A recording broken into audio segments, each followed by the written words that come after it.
Hey everyone, good morning. It's Rebecca Undum, and you are watching Rebecca Undum Live, your weekly Facebook show to help you rock your rural life.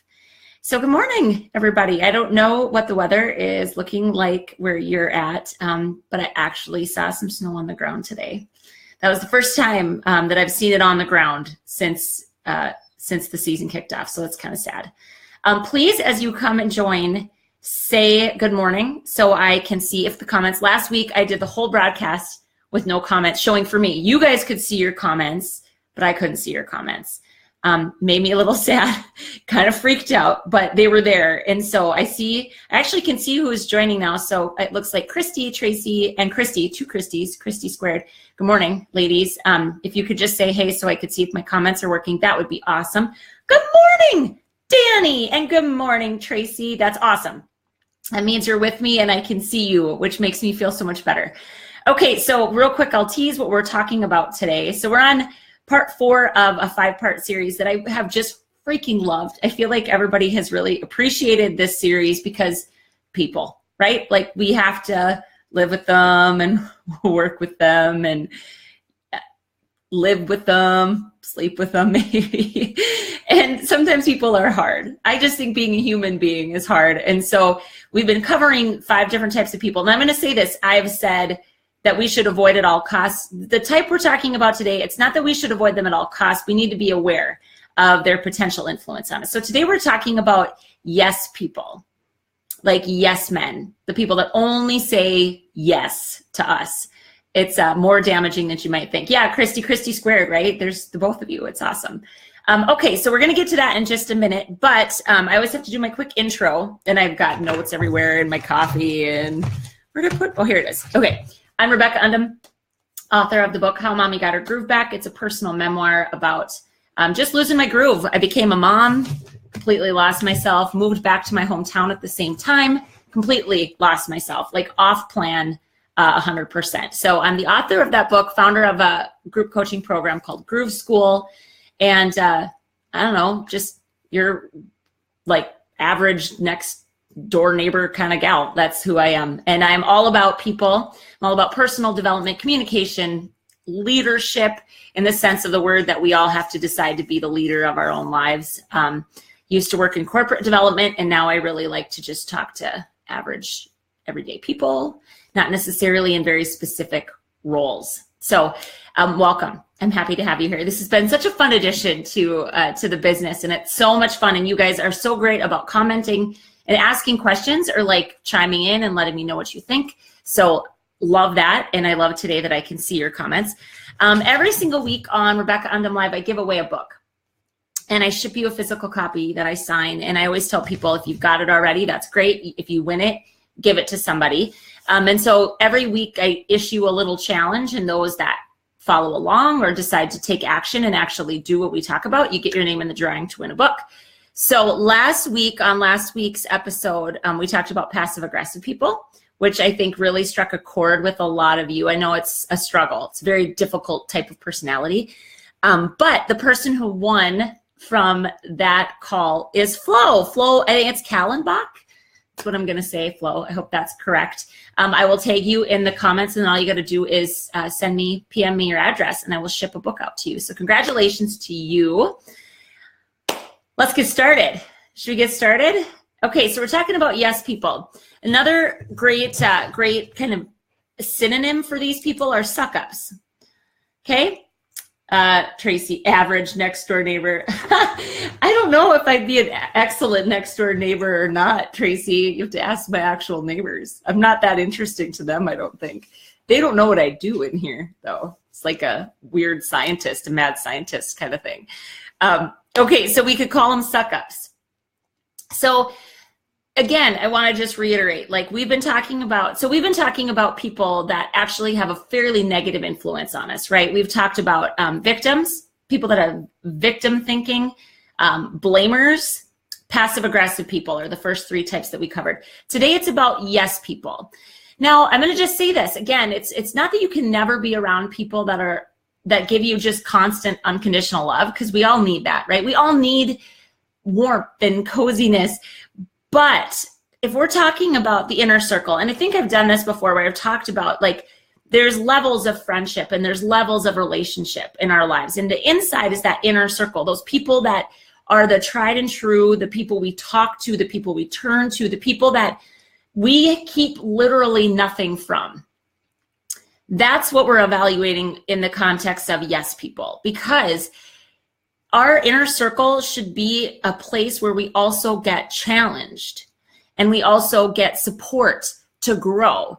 And we cannot grow if we're never challenged. So the thing with yes people is they're the ones that will always say, like, you say, well, so I'm thinking about this. What do you think? And everything that we say is a good idea to yes people, right? So that, and I hate to be the one to break it to you, but every idea you have is not a good idea.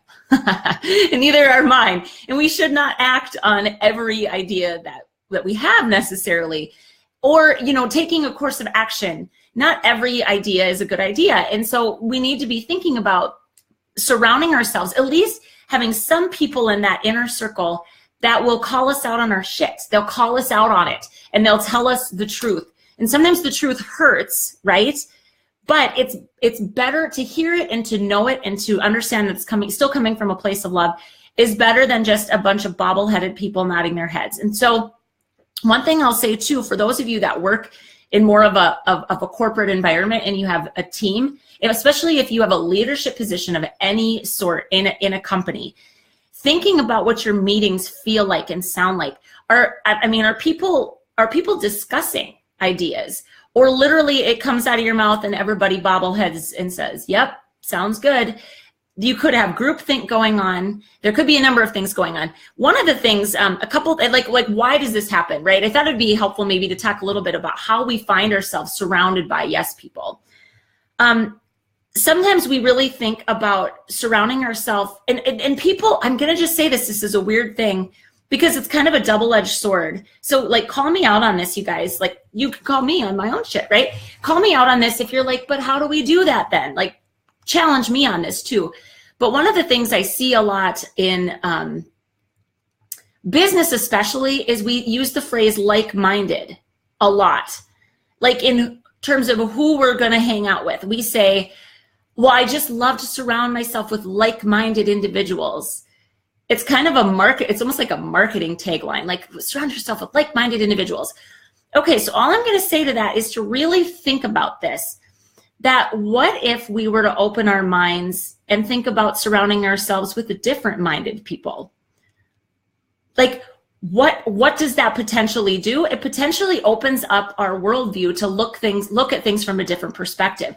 So sometimes I think in our pursuit to surround ourselves with our people, we miss out on an opportunity to get new and fresh perspectives. Okay, so again, it's a double-edged sword. I'm not saying like, go and find contrarian people and that'll make this better, but just really thinking about, and I've got tips, right? I've always got tips. It's 5 different tips we're going to look at, but thinking about how we get there, how we end up with people that aren't honest with us. Sometimes it's the pursuit of like-mindedness. Second thing is this idea of spending more time with people that see eye to eye with us. Again, it's kind of the same thing as like-mindedness. Like, we see eye to eye, we agree on the same things. Sometimes it can limit our learning. And so I'm a personal development junkie, like a people development junkie. I just want people to constantly be at least striving to get better. And I'm not talking, you have to be like crazy. And it's not about running marathons or any very specific thing, but just like never just settling. That's how I feel about people, right? I just want people to constantly be striving. And in order to do that, you cannot be surrounded by people that only tell you yes and only give you love. And I mean, why do we like them? They make us feel validated, right? They make us feel right. Who doesn't love to be right? They make us feel smart, like all of our decisions and our ideas are smart. So of course we love that feeling. But again, we cannot grow if we are never challenged.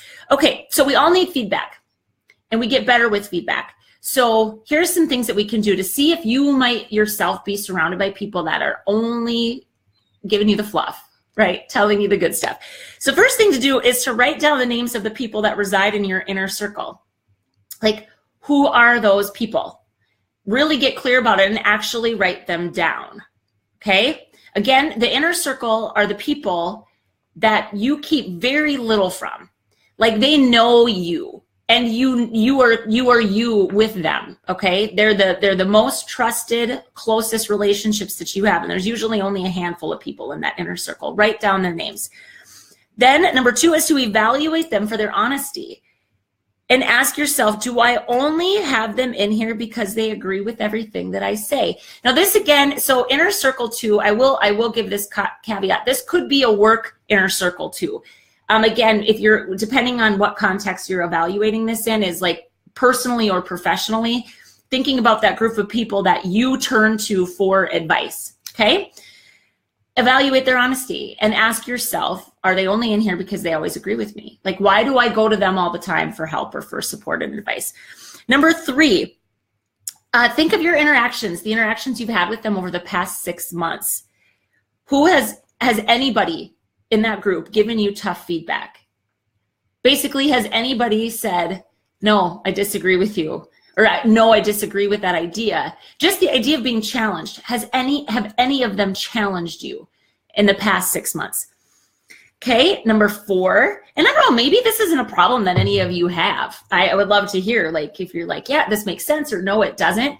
I think sometimes even just turning to somebody and getting them to, like, you can bend their ear, it isn't necessarily the same as giving you tough feedback, like true tough love. So I would love to know where you guys are at with this. Okay, number 4, dig deep. This is where, so here's my favorite part about this type of person versus the other ones we've covered so far, is this is really about us.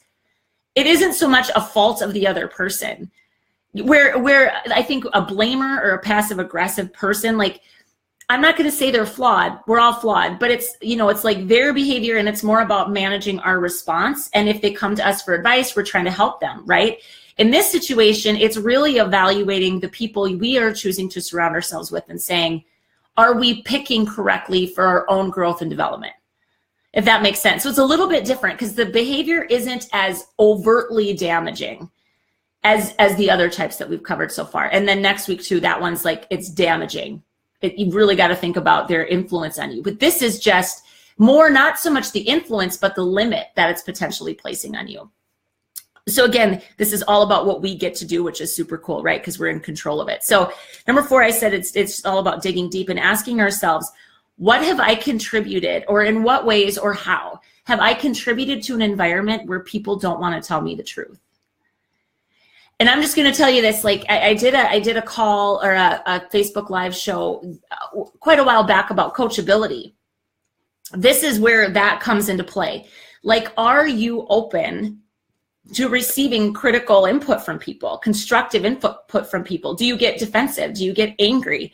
Do you get hostile? Do you say, well, I don't really want to hear what you have to say about it? Or, you know, are you treating people in a way that suggests to them that challenging you isn't going to be welcome? And that can be a really hard realization to make, especially in the workplace. If everybody agrees with everything you say, you are potentially part of the problem. So I'm just asking you to evaluate it, dig deep. And then number 5, again, going back to like-mindedness, actually think to yourself, how can I cultivate different-mindedness in this group of people? So not necessarily in your inner circle personally, you're not going to just necessarily bring those people in, but even thinking about the people that are in there, how do I get them to share perspectives with me that are different from mine? How do I cultivate a different-mindedness approach to the people I spend time with?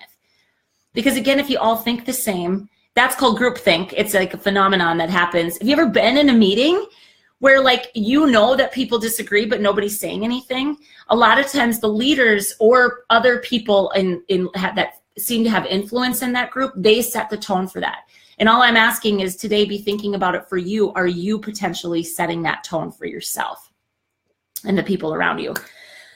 Okay, so that's what I've got for you. Five ideas for how to ensure that you are not surrounded by yes people or suck ups, people that are just like, you're the best. Everything you say is awesome. You're perfect. You're fantastic.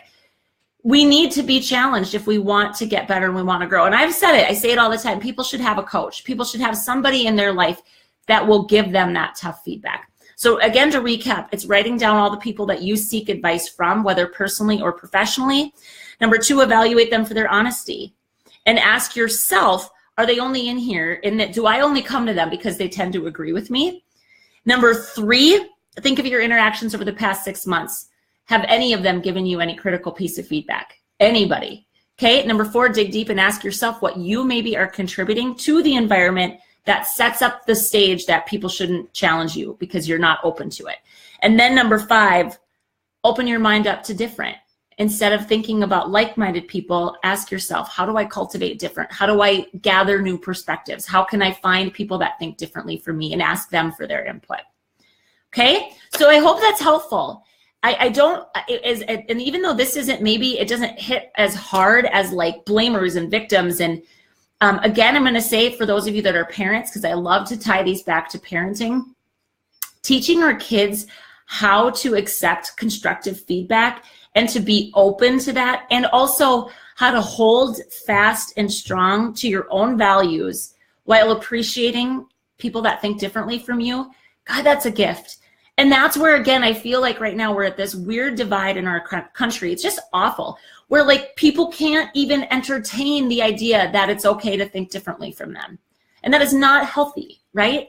So if we're surrounded by yes people, we maybe need to broaden our horizons a bit and challenge yourself to grow. Okay, so here's what I got for a couple of like last minute things. So again, for the book giveaway, please just share a time where someone gave you critical feedback and how much it helped you grow, versus this idea of constantly being told that you're great and awesome. Okay, so that if you share something related to this topic in the thread, you'll be in for the book giveaway on Monday. I will post the link to the workbook. So I wrote a companion workbook to how Mommy got her groove back called the Groove Finders Guide Series, 14 guides, 14 ways to find your groove. I will post the link to that in the comments and you can pick up a copy. It'll be a digital copy you can get for free. Then I want to remind you all, and I will post the link to this group. I have a free group. So I've got a paid group called Groove School. It's a group coaching program. It's fantastic. The women in there are fantastic. So if you're really feeling nudged to push yourself a bit, like right now you're in that space of just like renewal, revitalization, I want to kick some ass and take some names, and you feel like you need some support to do so, check out Groove School. But I want to just tell everybody that listens to this that I have a free group called the Groove Seekers Community. And we just, again, topically, we share ideas, we support one another. And the main reason I want you to join before Wednesday, if you haven't already, is that we are going to be, I'm bringing on a guest expert, and she is a sleep consultant. And I just think she and I were visiting a little bit about how stinking important quality sleep really is. And so as a sleep consultant, she gives not just tips, but she gives you actual ideas about how to set up your environment to have healthier sleep, not just for you, which is super important. I think women, especially moms, we're like, oh, well, we'll be fine on 4 hours. No one's fine on 4 hours of sleep, okay? Or that super interrupted sleep. So a lot of times we think about sleep training just for our children. And I swear, if any of you, and you share this video out, and anybody listening to this has a kid that doesn't sleep, oh my gosh, come and listen to Annie on Wednesday night at 8 p.m. And it's a Zoom call. So the link, the information is posted at the top of the Groove Seekers community, but it's a Zoom call where I'll be interviewing her and just asking her about her business. And you can do live Q&A with her as well. You'll be able to ask her anything about sleep. So I think that's pretty cool, because we were talking about it and she's like, you think about getting your groove back, like that's my jam, right? We help people get their groove back.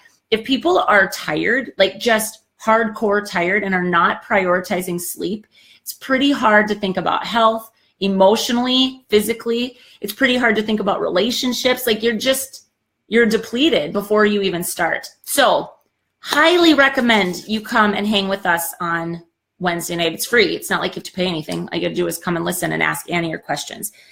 Then I wanted to tell you that I'm working on a 5-day training series, and it'll be ready soon. And so as soon as it's ready, I will be sharing it with you guys, and I want your feedback. So this is where I'm telling you flat out, like I want to know if it's good, if it's not good, what could be better, what could be different. It's like actual work. Every single day you're going to have a task to do, and you're going to have a video of me kind of talking about why it matters and how to do it, and I share my examples. And it's going to be called 5 Days to Find Your Groove. And so it's anybody that wants to make a change, any sort of a change, this will be a training for you. So keep an eye on that. I should have it done and ready here shortly. I think that's everything for today. So I will just say this, have a safe and happy Halloween. And I love it nothing more than like seeing pictures, not just of your children, but like if you yourself dress up. I'm dressing up with my mom. My husband's still in the field. But I would love to see your pictures. So share them with me, okay? And everyone, seriously, just be safe, okay? All right, until I see you guys all again, groove on. And by the way, our 5-part series wraps up on my birthday. So we'll see you guys next Monday on November 6th for the final part of the 5-part series on people. But until I see you again, groove on, okay? Love you guys. Have an awesome day.